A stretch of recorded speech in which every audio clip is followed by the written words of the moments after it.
Hürmetlik Şərq Türkistanlıq qərindaşlar. Şərq Türkistan xəbər agentliğinin xəbərlər proqramısını görüşünüzü qızğın qarşı alırıq. Töndə təfsili məzmunlarını diqqətinizə sunumuz. Şərq Türkistan sürgündü hökumətinin Tashqi ishlar və bexatarlik ministri Salih Xudoyor əpəndi 23-cü iyul günü millatchilik görüşü, yəni The National View kanalının ziyaretini qəbul qılıb, Şərq Türkistanның bir balvaq bir yol qurilishidagi Xitoyning dunyoning har qaysi joylariga kengayishdagi roli, Xitoyning tashviqotlari orqali mustaqillik ko'rishimizni qanday to'salg'iga uchiradiganligini anglatdi. Muxbirning Şərq Türkistan Xitoyning texnik ta'sislari bir balvaq bir yo'l qurilishida qanday rol o'ynaydi degan savoliga javob berib mundaq dedi. Şərq Türkistan Xitoyning iqtisodiy, siyosiy, harbiy, texnik jihatdagi strategik ultishi. Bir balvaq bir yo'l qurilishi Şərq Türkistandan o'tadi. Şərq Türkistansiz bir balvaq bir yo'l qurilishi mumkin bo'lmaydi. İkincisi, harbiy taraqqiyot nuqtasidan qaraganda Xitoy Şərq Türkistandagi harbiy taraqqiyotni kengaytmoqda.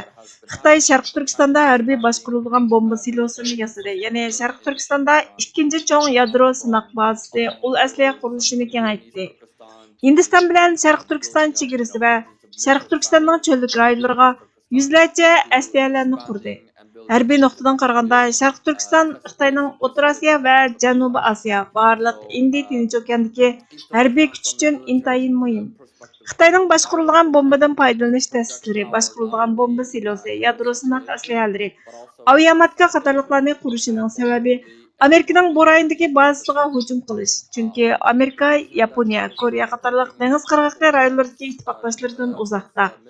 Agar urush yuz beradigan sharoit ostida bu rayonlarga strategik hujum qilish, buning yuz berishining oldini olish uchun Xitoy barliq harbiy ta'sirlarini Şərq Türkistanga o'rinlashtirdi. Sun'iy aql sandan markazimi Şərq Türkistanda.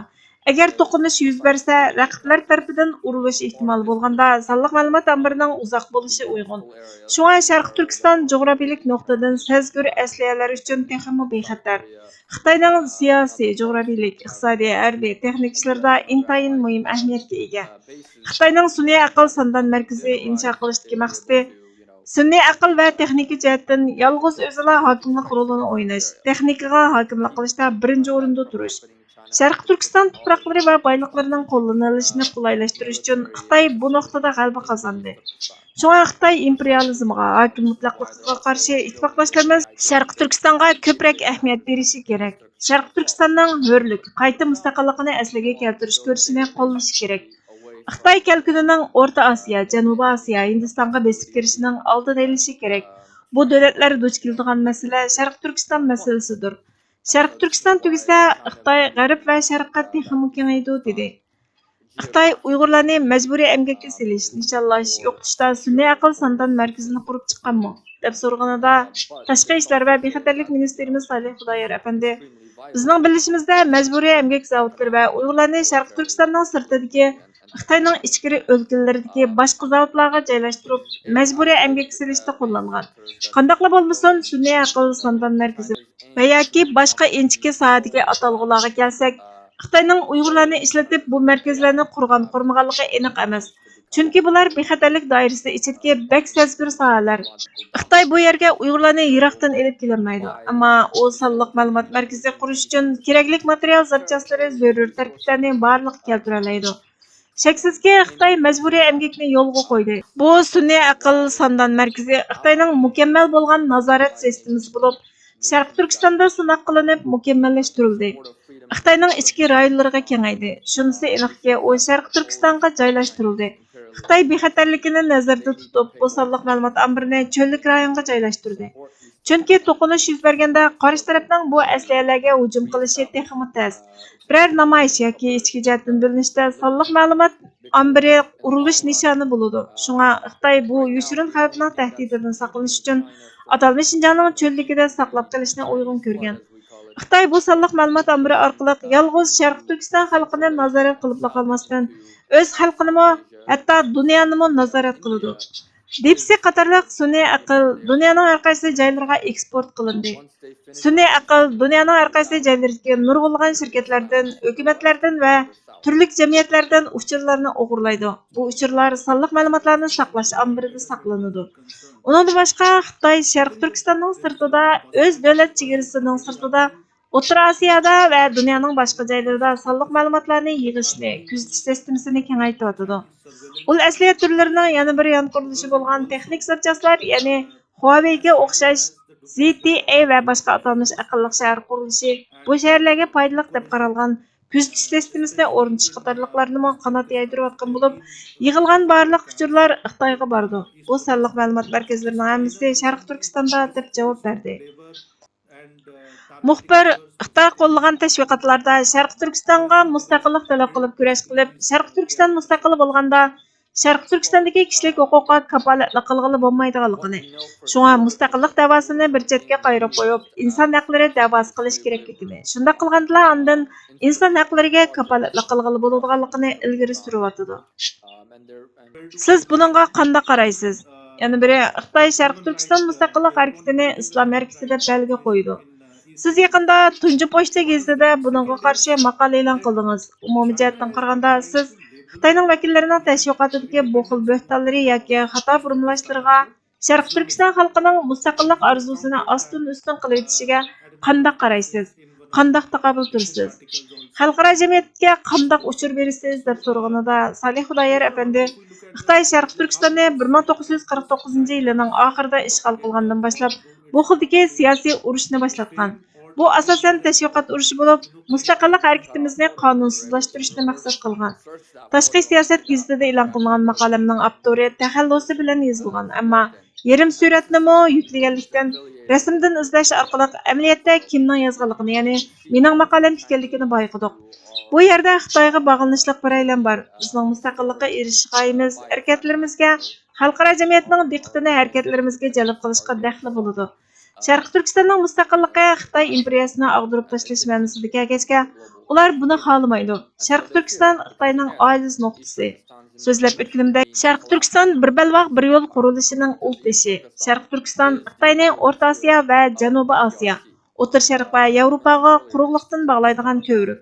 Xitoyning 40% mineral va tabiiy boyliqlari Sharq Turkistondan qazib chiqariladi. Elektr energiyasi Sharq Turkistondan ilinadi. Bu Xitoy hukumatining o'zining sonliq ma'lumotlarida xotirlangan. Sharq Turkistonda ishlab chiqarilgan tok Xitoyning 120 shahri va 20 o'lkasidagi tokning quvvatiga barobar. Iqtisodiy va siyosiy nuqtadan qaraganda Sharq Turkistonni yo'qotib qo'yish Xitoyga nisbatan bir ofat. Xitoyning irqiy qirg'inchilik yurgizish va har qanday shakldagi mustaqillik harakatimizni to'salg'iga uchirtishining sababimi bu. Bu asosliq nishon. Men tilga olgan harbiy jihatdimi shundoq. Biror kuchlik davlat bilan urush bo'lganda cho'ng natijalarni elib keladi. Sharq Turkiston hayotiy kuch ato qiladi. Shunga bizning mustaqillik harakatimizga to'salg'i bo'ladi. Albatta bizning Sharq Turkistonga mustaqillik chaqiriqlarimiz kishilik huquqqa erishishni, kishilik huquq sharoitini yaxshilashni oyoq osti qilmaydi. Chunki bizning mustaqilligimiz bo'lmasa, kishilik huquqimizmi bo'lmaydi. Biz mustaqilligimizni yo'qotib qo'ygan. Xalqimiz kishilik huquqliq o'ziga xos kultur, e'tiqodga ega xalq edi. Atalmış avtonom rayonga aylangandan keyin hamma narsasidan ayrildi. Irqiy qirg'inchilikqa uchirdi. Faqat inson haqlari, faqat mavjudlik uchun yolvuryapmiz. Xalqimizning qutulishining, mavjudligining birdan bir yo'li mustaqillikni asliga keltirish. Qachon mustaqilligimizni asliga keltirsak, shu chaqda inson haqlarimizga erishimiz. Reallikqa qaraydigan bo'lsak, irqiy qirg'inchilik yuz bergan o'tgan 10 yil ichida Amerika va G'arbdagi bir qancha davlat parlamentlari irqiy qirg'inchilikni e'tirof qildi. Birlashgan Davlatlar Tashkiloti Xitoyning bu qilmishlarini insoniyatga qarshi jinoyat dedi, ammo hech qanday ahamiyatli harakat qo'llanilmadi. Birlashgan Davlatlar Tashkiloti Amerika va G'arbdagi davlatlarmi bizning kishilik huquqimizga kafolat bera olmaydi. Xitoy davlatimizni ishg'ol, mustamlika qildi, xalqimizni haq huquqlaridan ayirdi. Bir davlatni, millatni parchaladi. Tarixdan qaraydigan bo'lsak, faqat inson haqlarini kafolatlantiradigan, mavjudlikni kafolatlantiradigan bir narsa bor. U bo'lsa davlat. Faqat o'zining mustaqil davlati bo'lgandala, ondan xalqaro huquqqa qo'g'dildi. Mustaqillikning biz uchun birdan bir yo'l ekanligining sababi bu. Ikkinchi savolingizga kelsak, Xitoyning tashviqotlari bizni, mustaqillik harakatlarimizni shaytonlashtirishni, oyoq osti qilib, buzg'unchilikka uchirtishni maqsad qiladi. Hech narsa yangilik emas. Xitoy 1949-yili Sharq Turkistonni ishg'ol qilgandan boshlab bu o'yinni o'ynab kelyotdi. Xitoy Sharq Turkistonga bo'lgan ishg'oliyatini tinch yo'l bilan ozod qilish deb keldi va Xinjiang deb ism qo'ydi. Мен Tunji Pochta gazetida yaqinda e'lon qilgan maqolamda o'tirg'a qo'yganimdek, davlat organi irqiy qirg'inchilikni madiylaydi va Sharqi Turkistonni dastlabki bo'ysundirish jarayonida qo'llangan usullarini qayta siyosat sifatida qo'llanishni chaqiriq qiladi. Sharqi Turkistonni 1949-yili ishg'ol qilgandan keyin Xitoy askarlari Xitoy xalq ozodlik armiyasi qarshiliklarga duch kelgan. Bu Xitoyning aytgandek ozod qilish emas. Xitoyning qurilishlari, Xitoyning yuqori darajalik aqllar ambiri, Xitoy Markaziy komiteti siyosiy byurosi, Xitoy siyosiy bilim akademiyasi tarafidan kuzatiladi.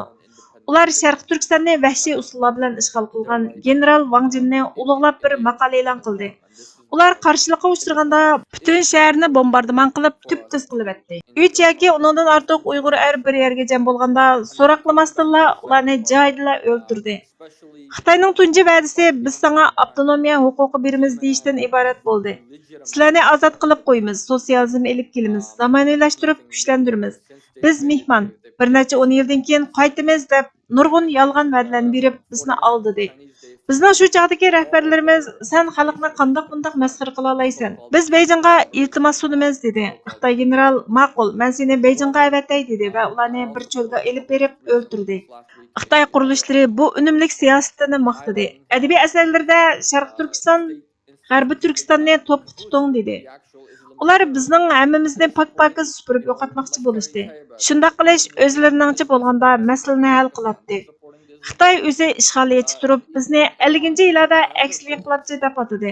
Ular bizni etnik millatchilar, bölgünçiler, chet el imperializmidan yordam olg'uchilar deb tasvirladi. 11 sentabr voqeasidan keyingi dunyoning terrorizm bilan kurash qilish harakatidan foydalanib, xalqimiz musulmon bo'lg'achqa bizning mustaqillik harakatimizni bitchit qilish uchun islomga bog'ladi. Islom terrorizmi bilan kurash qilgan fursatga erishdi. Amaliyotda Xitoy islom terroristlari bilan zich hamkorlashdi. Amaliyotda Xitoy bizning mustaqillik harakatimizning Hindiston, Amerika va G'arbdagi davlatlarning qo'llashiga erishish, davlatimizning mustaqilligini qayta qo'lga keltirishidan qo'rqidi dedi. Muxbir Sharq Turkistonda bo'layotganlarga, Xitoyning tashviqotlariga, Sharq Turkiston surgunda hukumatining faoliyatlariga davomli diqqat qiladiganligini va dunyodagi ommaning ahamiyat berishini, Sharq Turkiston surgunda hukumatining torbatlariga agishib olishni umid qilganligini bildirib, suhbatni oxirlashtirdi. Vatan haqida musallas. Abduri G'ulom Osman Yag'ma.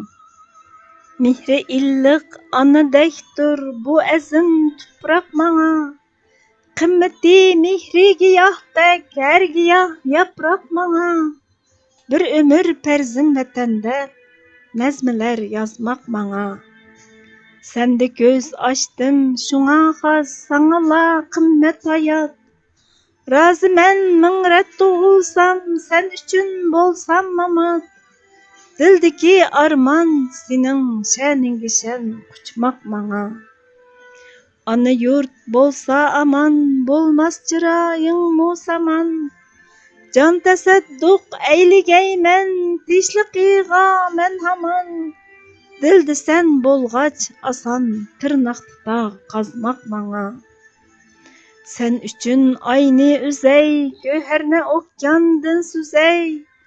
Zarri manfaating uchun mayli jahonni munkizay. İftixarim el uchun o'tqa o'zim atmoq manga. Qarzdur inson uchun har dam vatan deb yashamoq. Ne nomus yov oldida qul bo'p ko'zini yashlamoq. Seni deb qon kechmasam, loyiq shu chog' do'zax manga. Men agar o'lsam vatan chimdim to'ponga aylanib, kuch berarman maysalar chiqqisi jismimdan unib. Cho'ng baxit o'lgandimu bag'rim quchib yotmoq manga. Zulfiqor berdi sana ona vatan shundoq qasam. Tashlag'ay ajdodlarining izidan dil qadam. Elni so'ymay yashagandan o'lgunim xo'proq manga. 1980-yil yanvar. Atush. Bugungi xabarlarimiz bu yerda oxirlashdi. Bizga vaqt ayirganingiz uchun ko'pdan ko'p rahmat.